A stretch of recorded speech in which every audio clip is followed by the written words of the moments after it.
Hello everyone, welcome to P mathematics. इस video में हम जून 2014 से लीनियर अलजेब्रा के पार्ट सी के जो क्वेश्चंस आए हैं उनके सॉल्यूशन देखेंगे। अगर आपको सॉल्यूशन समझ आए तो प्लीज़ लाइक करें, शेयर करें और चैनल को सब्सक्राइब करें। देखिए first question, let V be the vector space of polynomials over R of degree less than और equal to n for P X equal to a0 plus a1x up to an x raise to power n in v. Define a linear transformation T such that V to V by T Px equal to A0 minus A1x plus A2x square up to minus 1 raised to power n an x raised to power n. Then which of the following are correct? First option T is 1 to 1, second T is on to, third T is invertible and fourth determinant of T equal to 0. तो देखिए इसका solution. देखिए हमें polynomial दिया हुआ है A0 plus A1x up to an x raise to power n और transformation define है V to V such that T P X equal to a0 minus a1x plus a2x square up to minus 1 raise to power n an x raise to power n. तो देखिए इस polynomial के लिए basis क्या हो जाएगा हमारे पास 1x square up to x raise to power n. अब यहाँ से जो लीनियर ट्रांसफॉर्मेशन दिया हुआ है इसकी हेल्प से हम मैट्रिक्स कैसे बनाएंगे। सबसे पहले बेसिस में से 1 लेके चलते हैं तो 1 पी एक्स की जगह रखना है 1 रखना है तो t1 क्या आ जाएगा हमारे पास यहाँ से 1 के इक्वल। ठीक है, जब x लेके चलेंगे तो टी एक्स वो क्या आ जाएगा हमारे पास माइनस एक्स। ठीक है, फिर टी एक्स स्क्वायर वो आ जाएगा हमारे पास इसके हेल्प से एक्स स्क्वायर के इक्वल तो टी एक्स स्क्वायर आ गया एक्स स्क्वायर। इसी तरह से T X raise to power N वो आ जाएगा हमारे पास minus 1 raise to power N into x raise to power N. अब देखो ये जो वैल्यूज़ मिली है हमें इनको हमें क्या करना है बेसिस के लीनियर कॉम्बिनेशन की फॉर्म में। तो कैसे लिखेंगे, यहाँ पे 1 का कोफिशिएंट 1 है और बाकी सारे कोफिशिएंट 0 हैं तो इसे लिखेंगे 1.1 plus 0.x up to 0.x raise to power n. Minus x को कैसे लिखेंगे 0.1 plus minus 1.x up to 0.x raise to power n. X square को लिखेंगे 0.1 plus 0.x plus 1.x square up to 0.x raise to power n. इसी तरह से यहाँ पे minus 1 raise to power N into x raise to power n इसे लिखेंगे 0.1 plus 0.x up to minus 1 raise to power N into x raise to power N. अब यहाँ से मैट्रिक्स बनाएंगे, ये जो कोफिशिएंट्स है 1 का कोफिशिएंट x का, इसी तरह से x raise to power n का, इनको कॉलम की फॉर्म में रखेंगे।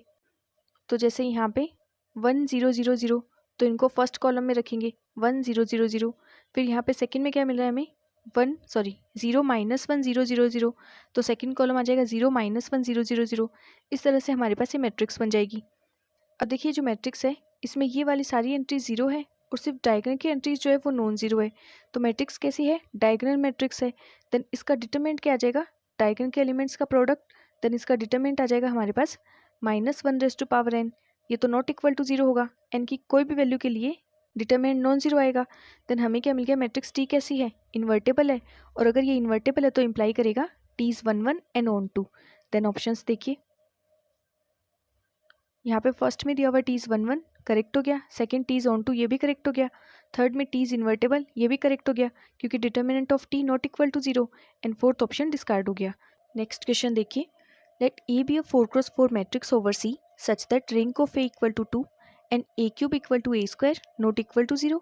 Suppose that A is not diagonalizable. हमें क्या दिया हुआ है, ए मैट्रिक्स कैसी है 4x4 की मैट्रिक्स है over C, rank of A equal to 2 and A cube equal to A square, A cube equal to A square but not equal to 0 and suppose that A is not diagonalizable.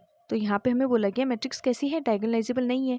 Then first option में है one of the Jordan block of the Jordan canonical form of A is 0 1 0 0, second A square equal to A not equal to 0, third there exists a vector v such that av not equal to 0 but a square v equal to 0, and fourth the characteristic polynomial of a is x raised to power 4 minus x raised to power 3। तो देखिए इसका solution. देखिए हमें क्या दिया हुआ है, matrix कैसी है 4x4 की मैट्रिक्स है जिसकी रैंक 2 है and A cube equal to A square which is not equal to 0 and matrix A कैसी है, नॉट डायगोनलाइजेबल। हमें क्या कंडीशन दी हुई है, A cube equal to A square, तो यहाँ से इसका एनिलेटिंग पॉलिनोमियल क्या आ जाएगा X cube minus X square equal to 0, या फिर एक्स स्क्वायर को कॉमन लेके लिखेंगे तो x square into x minus 1 equal to 0। अब देखिए यहाँ से हम मिनिमल पॉलिनोमियल कैसे बनाएंगे। देखिए हमें पता है जो मिनिमल पॉलिनोमियल होता है वो एनिलेटिंग पॉलिनोमियल को डिवाइड करता है और हमारे पास एनिलेटिंग पॉलिनोमियल क्या है x square into x minus 1। तो हमें क्या मिल गया, एम एक्स जो मिनिमल पॉलिनोमियल है divides x square into x minus one, minimal polynomial इसको डिवाइड करेगा। तो यहाँ से हमारे पास पॉसिबिलिटी क्या हो सकती है मिनिमल पॉलिनोमियल के लिए, या तो मिनिमल पॉलिनोमियल हो सकता है x into x minus one या फिर x square into x minus one. लेकिन देखिए अगर minimal polynomial x into x minus one हुआ तो यहाँ पे तो हमें क्या मिल रहा है, जो इसका मिनिमल पॉलिनोमियल में ये फैक्टर्स आ रहे हैं ये तो कैसे आ रहे हैं, नॉन रिपीटेड लीनियर फैक्टर्स आ रहे हैं। और हमें पता अगर minimal polynomial contains non repeated linear factors then matrix कैसी होती है, डायगोनलाइजेबल। और हमें दिया हुआ मैट्रिक्स डायगोनलाइजेबल नहीं है, देन ये तो मिनिमल पॉलिनोमियल हो नहीं सकता। अब हमारे पास सेकंड पॉसिबिलिटी क्या है, x square into x minus one. तो हमारे पास मिनिमल पॉलिनोमियल क्या आ गया, X square into x minus one. और इसकी हेल्प से कैरेक्टरिस्टिक इक्वेशन फिर क्या हो सकता है हमारे पास, क्योंकि मैट्रिक्स कैसी है 4x4 की, अगर उसका minimal polynomial x square into x minus one है देन कैरेक्टरिस्टिक पॉलिनोमियल क्या हो सकता है, या तो x square into x minus one square या फिर x cube into x minus one. तो देखिए हम फर्स्ट पॉसिबिलिटी लेके चलते हैं। अगर कैरेक्टरिस्टिक पॉलिनोमियल ये हुआ x square into x minus one square, तो यहाँ से एम ऑफ जीरो क्या आ जाएगी, आइगन वैल्यू जीरो के लिए एल्जेब्रिक मल्टीप्लिसिटी क्या आ जाएगी, इसकी जो पावर है टू आ जाएगी, क्योंकि यहाँ पे देखिए कुछ इस तरह से तो है एक्स माइनस जीरो स्क्वायर, तो आइगन वैल्यू जीरो के लिए एम क्या आ जाएगी, टू आ जाएगी। इसी तरह से आइगन वैल्यू वन के लिए एल्जेब्रिक मल्टीप्लिसिटी क्या आ जाएगी, वो भी टू के इक्वल आ जाएगी। तो यहाँ से जॉर्डन कैनोनिकल फॉर्म क्या बन जाएगी, 0 1 0 0 1 1। ये किस तरह से बनी, क्योंकि हमारे पास मिनिमल पॉलिनोमियल क्या है x square into x minus one square. इसका क्या मतलब है, यहाँ पे आइगन वैल्यू जीरो के लिए जो ब्लॉक बनेगा उसका हाईएस्ट ऑर्डर क्या होगा, टू होगा। उसके बाद में आइगन वैल्यू को कंप्लीट करने के लिए जो ब्लॉक बनेगा वो या तो टू ऑर्डर का होगा या टू से लेस होगा। तो हमारे पास जो ब्लॉक बनेगा वो कैसा बनेगा, आइगन वैल्यू जीरो को कंप्लीट करने के लिए 2x2 का ब्लॉक बनेगा कुछ इस तरह से। एम ऑफ जीरो हमारे पास क्या है, टू के इक्वल है। देन यहाँ पे आइगन वैल्यू भी कंप्लीट हो गई और हमारे पास हाईएस्ट ऑर्डर क्या था, आइगन वैल्यू जीरो के लिए जो ब्लॉक बनेगा उसका टू। तो हमारे पास यहाँ पे एक ब्लॉक बन गया 0 1 0 0। अब देखिए सेकंड ब्लॉक बनेगा आइगन वैल्यू वन के लिए, तो मिनिमल पॉलिनोमियल में यहाँ पे इसकी पावर क्या है, वन है, एक्स माइनस वन की पावर वन है। तो यहाँ पे आइगन वैल्यू वन के लिए जो ब्लॉक बनेगा उसका हाईएस्ट ऑर्डर क्या होगा, वन होगा। देन हमने यहाँ पे 1 क्रॉस 1 का एक ब्लॉक बना दिया और इसकी एम क्या है, टू है। तो आइगन वैल्यू को कंप्लीट करना है, क्योंकि आइगन वैल्यू कितने टाइम्स रिपीट हो रही है, टू टाइम्स रिपीट हो रही है। तो सेकेंड आइगन वैल्यू के लिए भी 1 क्रॉस 1 का ही ब्लॉक बनेगा। तो ये बन जाएगी हमारे पास जॉर्डन कैनोनिकल फॉर्म, अगर हमारे पास कैरेक्टरिस्टिक इक्वेशन हुई x square into x minus one square. लेकिन यहाँ से रिंग क्या आ गई, 1 2 3, रिंग ऑफ ए क्या आ गई हमारे पास, 3 के इक्वल आ गई। और हमें क्वेश्चन में दिया हुआ है ring of A equal to two, ring of A equal to two. Then इस वजह से कैरेक्टरिस्टिक पॉलिनोमियल ये पॉसिबल नहीं है, क्योंकि यहाँ से तो हमारे पास जो जॉर्डन कैनोनिकल फॉर्म बनेगी उससे मैट्रिक्स की रिंग आ जाएगी 3 के इक्वल। देन कैरेक्टरिस्टिक पॉलिनोमियल ये तो पॉसिबल नहीं है। तो कैरेक्टरिस्टिक पॉलिनोमियल क्या होगा, x cube into x minus one. तो कैरेक्टरिस्टिक पॉलिनोमियल क्या आ जाएगा हमारे पास, x cube into x minus one. यहाँ से एम ऑफ जीरो क्या आ जाएगी, क्योंकि एक्स माइनस जीरो की पावर क्या है, three. Then m of zero three के इक्वल आ गई और एम ऑफ वन वन के इक्वल आ गई। आइगन वैल्यू जीरो की algebraic multiplicity three and eigen value one के लिए एल्जेब्रिक मल्टीप्लिसिटी वन।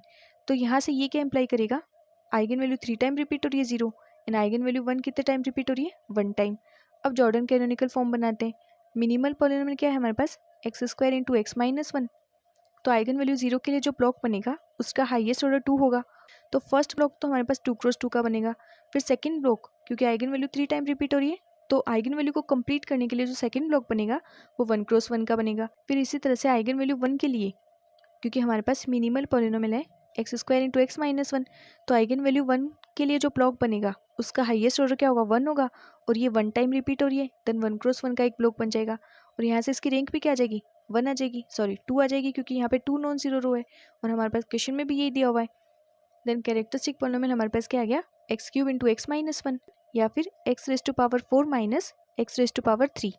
और एक जॉर्डन ब्लॉक हमारे पास बन रहा है 0 1 0 0। तो देखिए ऑप्शंस,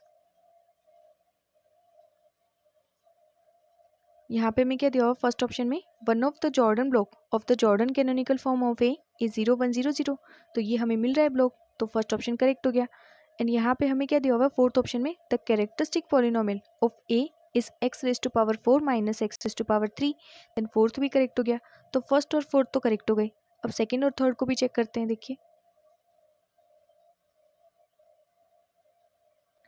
देखिए सेकेंड ऑप्शन में हमें दिया हुआ है ए स्क्वायर इक्वल टू ए, लेकिन अगर ए स्क्वायर इक्वल टू ए हुआ तो ये तो किसको रिप्रेजेंट करता है, अगर किसी मैट्रिक्स का स्क्वायर उस मैट्रिक्स के इक्वल है तो ये कौन सी मैट्रिक्स होती है? Idempotent matrix. और हमें पता है आइडेम्पोटेंट मैट्रिक्स तो ऑलवेज डायगोनलाइजेबल होती है, लेकिन हमें दिया हुआ है A is not diagonalizable, then second option incorrect हो जाएगा। फिर देखिए थर्ड ऑप्शन में क्या दिया हुआ है। थर्ड में दिया हुआ है there exist a vector v such that A we not equal to zero but A square v equal to zero. तो यहाँ पे देयर एग्जिस्ट की कंडीशन पूछी हुई है। अगर हमें कोई भी एक ऐसा वेक्टर मिल जाए जिसके लिए कंडीशन सेटिस्फाई हो तो ये ऑप्शन करेक्ट हो जाएगा। देखिए सॉल्यूशन। देखिए अगर हम लिख के चलें there exist v equal to a b c d, हम ये एक वेक्टर लेके चलते हैं और एक मैट्रिक्स कंसिडर करते हैं 1 0 0 0 0 0 0 1 0 0 0 0 0 0 0 0।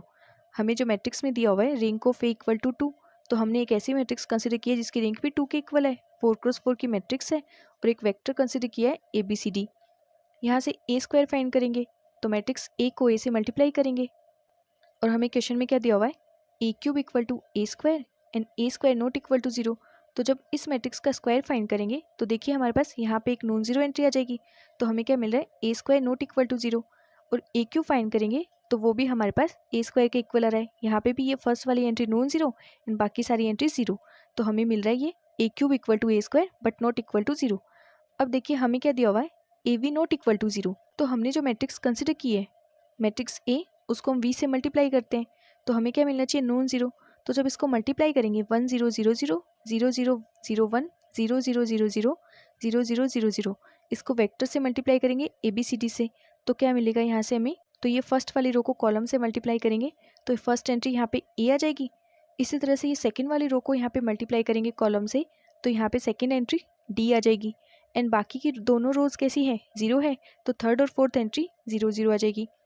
अब हमें ये दिया हुआ है A we not equal to zero, तो ये नॉट इक्वल टू जीरो कब होगा, जब इनमें से या तो a not equal to zero हो या फिर d not equal to zero, इनमें से किसी एक को तो नॉन जीरो होना पड़ेगा।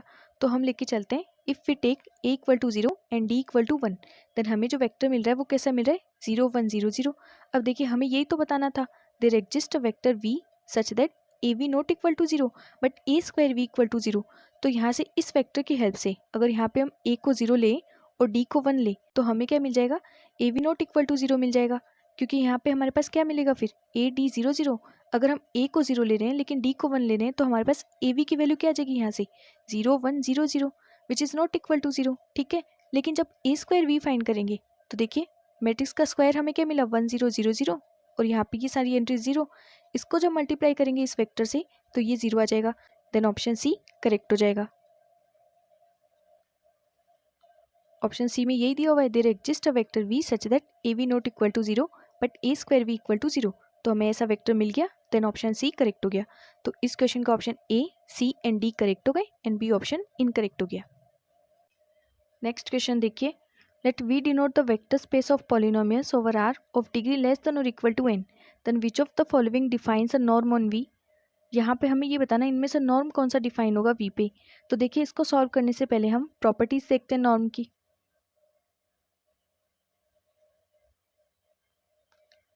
Let V be an inner product space over F, then the norm in V satisfy the following properties.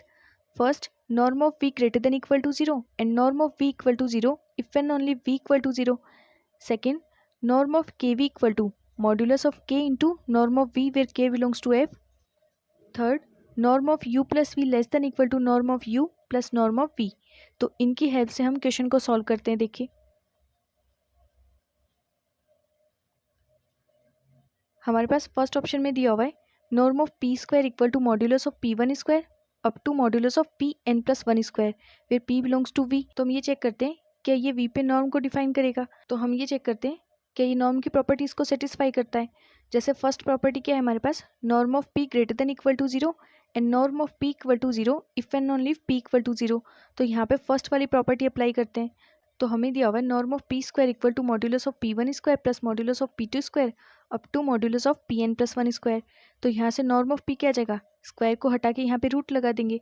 अब देखिए ये जितनी भी वैल्यूज होगी ये सारी ग्रेटर देन और इक्वल टू जीरो ही आएगी। एंड जो सेकंड कंडीशन है norm of p equal to zero if and only p equal to zero, ये कंडीशन भी सेटिस्फाई हो जाएगी, क्योंकि ये जो नॉर्म ऑफ पी है ये जीरो कब होगा जब ये सारी वैल्यूज जीरो के इक्वल होगी।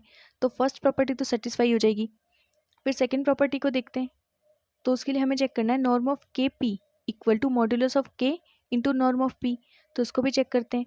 तो हमें क्या करना है, पी को के से मल्टीप्लाई करना है। तो यहाँ पे के से मल्टीप्लाई कर देंगे तो ये आ जाएगा, रूट में वैल्यू क्या आ जाएगी, modulus of k p one square plus modulus of k p two square up to modulus of k p n plus one square. तो यहाँ से जब हम के को कॉमन लेंगे तो क्या आ जाएगा, मॉड्यूलस ऑफ के, क्योंकि यहाँ पे स्क्वायर है तो रूट से बाहर आने पे मॉड्यूलस ऑफ के, एंड यहाँ पे वैल्यू बच जाएगी हमारे पास root modulus of p one square up to modulus of p n plus one square. तो यहाँ से सेकेंड वाली प्रॉपर्टी भी सेटिस्फाई हो जाएगी, क्योंकि हमें क्या मिलेगा, norm of k p equal to modulus of k into norm of p. फिर third property norm of p plus q. तो देखिए नॉर्म ऑफ पी जो हमारे पास दिया हुआ है उसमें हमें क्या करना है, पी की जगह पे पी प्लस क्यू रिप्लेस करना है। जैसे यहाँ पे modulus of p plus q one square, यहाँ पे modulus of p plus q two square, and last में p plus q n plus one square, कुछ इस तरह से यहाँ पे ये वैल्यूज रख दी।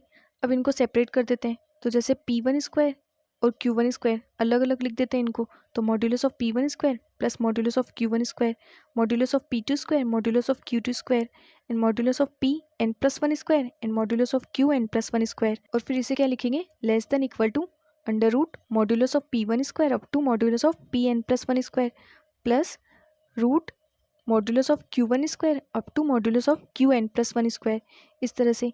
और इसकी वैल्यू क्या है, नॉर्म ऑफ पी, और इसकी वैल्यू नॉर्म ऑफ क्यू। तो हमें क्या मिल गया, norm of p plus q less than equal to norm of p plus norm of q. तो ये नॉर्म की थर्ड प्रॉपर्टी को भी सेटिस्फाई कर रहा है, देन फर्स्ट ऑप्शन तो करेक्ट हो जाएगा।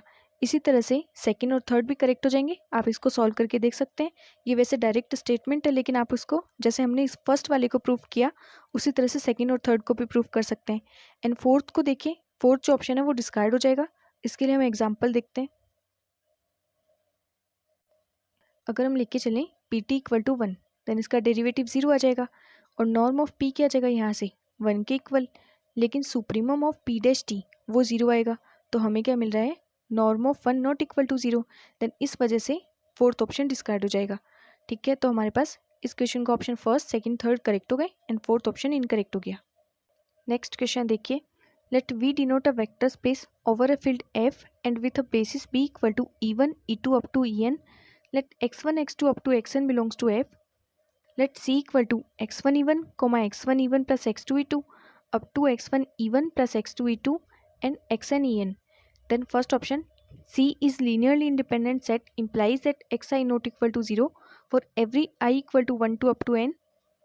Second, xi not equal to 0 for every I equal to 1 to up to n implies that c is Li set. Third, the linear span of C is V implies that xi not equal to 0 for every I equal to 1 to up to n. And fourth, xi not equal to 0 for every I equal to 1 to up to n implies that the linear span of C is V. तो देखिए इसका solution, देखिए हमें basis दिया हुआ है b equal to e1 e2 up to en। तो अगर ये सारे के सारे बेसिस फॉर्म कर रहे हैं, इसका मतलब ये जो e1 e2 en है ये सब कैसे हैं, li है। और अगर li है देन डायमेंशन ऑफ v क्या आ जाएगी, क्योंकि ये बेसिस फॉर्म कर रहे हैं v के लिए, देन डायमेंशन ऑफ v क्या आ जाएगी, जितने बेसिस में एलिमेंट्स होंगे। तो यहाँ पे डायमेंशन v आ जाएगी हमारे पास n के इक्वल।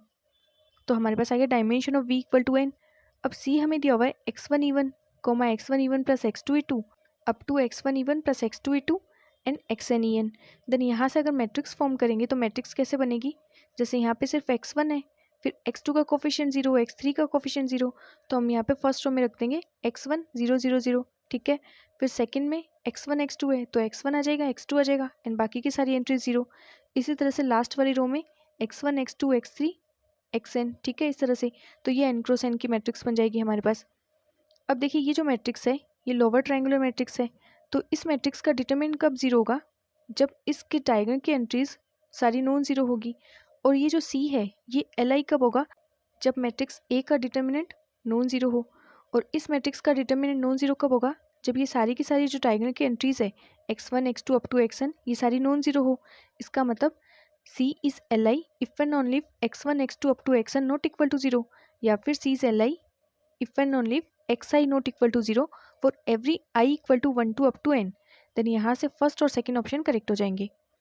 फिर यहाँ पे थर्ड और फोर्थ में लीनियर स्पैन की डेफिनेशन दी हुई है हमें, तो देखिए ये भी करेक्ट होंगे ऑप्शन, क्योंकि यहाँ से हमारे पास जो डायमेंशन ऑफ vi वो तो n के इक्वल आई। और हमारे पास डायरेक्ट स्टेटमेंट होता है if dimension of v equal to n and c is subset of v and cardinality of c equal to n, then ये क्या इम्प्लाई करता है, then c spans v if and only if c is li। तो यहाँ से हमारे पास यही conditions है, इसकी कार्डिनलिटी n के इक्वल है, v की डायमेंशन n है, देन ये क्या इम्प्लाई करेगा, c spans v if and only if c is li। और c li कब है, ये अभी हमने प्रूव किया था, if and only if x i not equal to 0। तो यहाँ से हमें क्या मिल गया, c spans v if and only if x i not equal to 0।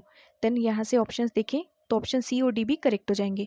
तो इस क्वेश्चन का ऑप्शन ए, बी, सी और डी ये चारों ऑप्शन करेक्ट हो जाएंगे।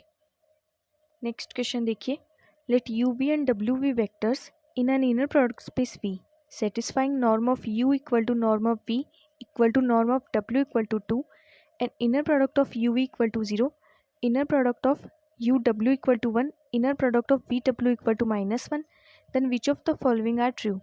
First option, norm of w plus v minus u equal to 2 under root 2.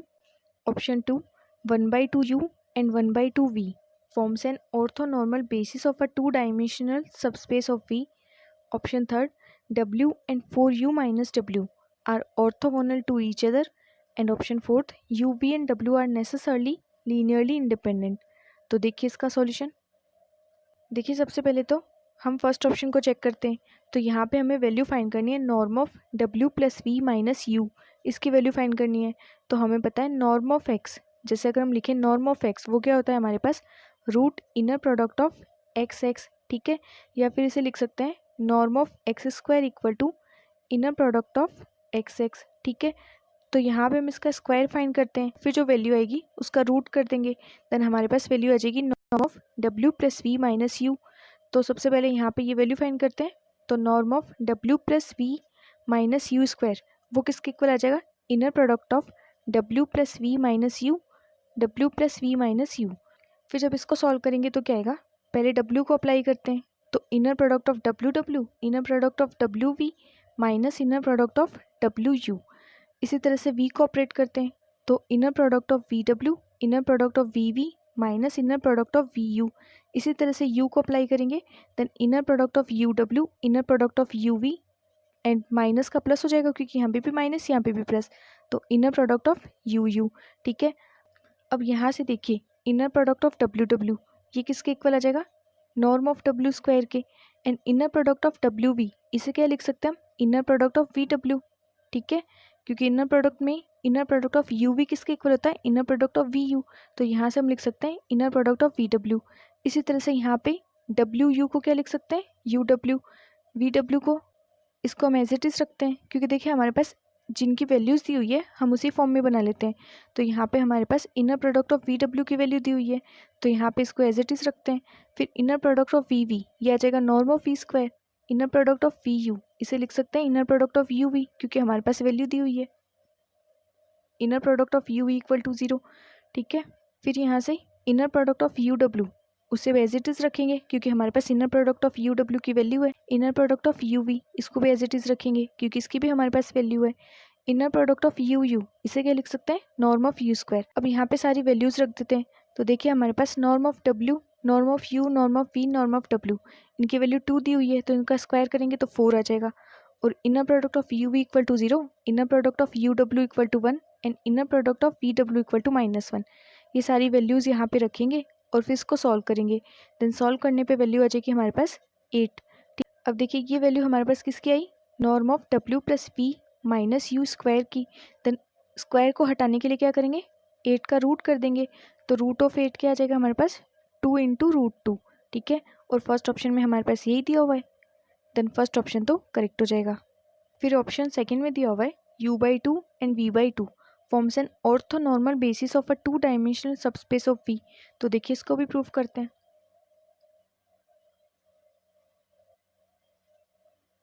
देखिए यहाँ पे हमारे पास सेट में क्या दिया हुआ है u/2 एंड v/2, तो हमें ये चेक करना है कि ऑर्थोनॉर्मल बेसिस फॉर्म करेगा v के लिए। तो सबसे पहले हम ये चेक करते हैं कि ये सेट ऑर्थोनॉर्मल है, तो उसके लिए पहले हम ये चेक करते हैं इनर प्रोडक्ट ऑफ u/2 वो किसके इक्वल आना चाहिए, 1 के इक्वल। इसका मतलब हमें सबसे पहले ये चेक करना है नॉर्म ऑफ u/2 भी 1 के इक्वल आना चाहिए एंड नॉर्म ऑफ v/2 वो भी किसके इक्वल आना चाहिए, 1 के इक्वल। तो यहाँ से पहले फाइंड करते हैं norm of 1/2 square equal to inner product of u/2 तो इसको सॉल्व करेंगे तो यहाँ से 1/2 1/2 ये तो कॉमन आ गया। And inner product of u इसकी वैल्यू क्या आ जाएगी, norm of u square. Then norm of u की वैल्यू हमारे पास 2 दी हुई है, तो नॉर्म ऑफ u स्क्वायर आ जाएगा 4 के इक्वल। ये सॉल्व हो की वैल्यू आ गई 1, तो हमारे पास नॉर्म ऑफ u/2 1 के इक्वल आ गया। इसी तरह से हम नॉर्म ऑफ v/2 फाइंड करेंगे तो वो भी 1 के इक्वल आ जाएगा। ठीक है, अब हमें सेकेंड कंडीशन क्या चेक करनी है, inner product of u/2 and v/2 वो 0 के इक्वल आना चाहिए। तो यहाँ से हम चेक करते हैं inner product of u/2 v/2, तो यहाँ से 1/2 ये तो कॉमन आ गया, मतलब हमारे पास कॉमन क्या आ गया 1/4। And inner product of uv ये इसके मल्टीप्लाई में आ जाएगा और इसकी वैल्यू हमारे पास 0 दी हुई है। देखिए inner product of uv equal to 0, तो यहाँ से हमारे पास वैल्यू क्या आ जाएगी, inner product of u/2 v/2 equal to 0। तो ये क्या इम्प्लाई करेगा, जो सेट दिया हुआ है u/2 v/2 वो ऑर्थोनॉर्मल सेट है, देन ये ऑर्थोनॉर्मल बेसिस फॉर्म करेगा v के लिए, देन सेकेंड ऑप्शन भी करेक्ट हो जाएगा। फिर थर्ड में दिया हुआ है w and 4u minus w are orthogonal to each other, तो हमें ये चेक करना है w और 4u माइनस w क्या ये ऑर्थोगोनल है। तो ऑर्थोगोनल के लिए हमें क्या चेक करना होगा, इन दोनों का इनर प्रोडक्ट 0 के इक्वल आना चाहिए। इसे क्या लिख सकते हैं हम, inner product of w 4u minus inner product of w। ठीक है, यहाँ से अगर हम लिखें तो 4 कॉमन आ जाएगा इनर प्रोडक्ट की प्रॉपर्टीज से, देन ये आ जाएगा हमारे पास 4 into inner product of w minus ये क्या हो जाएगा norm of w square. Norm of w की वैल्यू हमारे पास 2 दी हुई है, तो इसका स्क्वायर क्या हो जाएगा 4 के equal. And inner product of uw इसकी वैल्यू हमारे पास क्या दी हुई है 1 के इक्वल। देखिए inner product of uw equal to 1, तो ये वैल्यूज रखेंगे, देन हमारे पास सॉल्व हो की वैल्यू क्या आ जाएगी 4 माइनस 4 इक्वल टू 0। तो हमें क्या मिल रहा है, inner product of w 4u minus w equal to 0। इसका मतलब w and 4u minus w are orthogonal to each other, then third option भी करेक्ट हो गया। फिर फोर्थ ऑप्शन में है uv and w are necessarily li, तो देखिए इसको भी, देखिए li के लिए हमें क्या चेक करना होगा, हम लेके चलते हैं linear combination c1u plus c2v plus c3w equal to 0, then यहाँ से हमें क्या मिलना चाहिए ci equal to 0 for every i equal to less than equal to 3 and greater than equal to 1। ठीक है, तो हम कंडीशन लेके चल रहे हैं c1u plus c2v plus c3w equal to 0, और हमारे पास क्या मिलना चाहिए c1 equal to 0, c2 equal to 0 and c3 equal to 0। Then हम बोल सकते हैं कि जो u v और w है ये li है।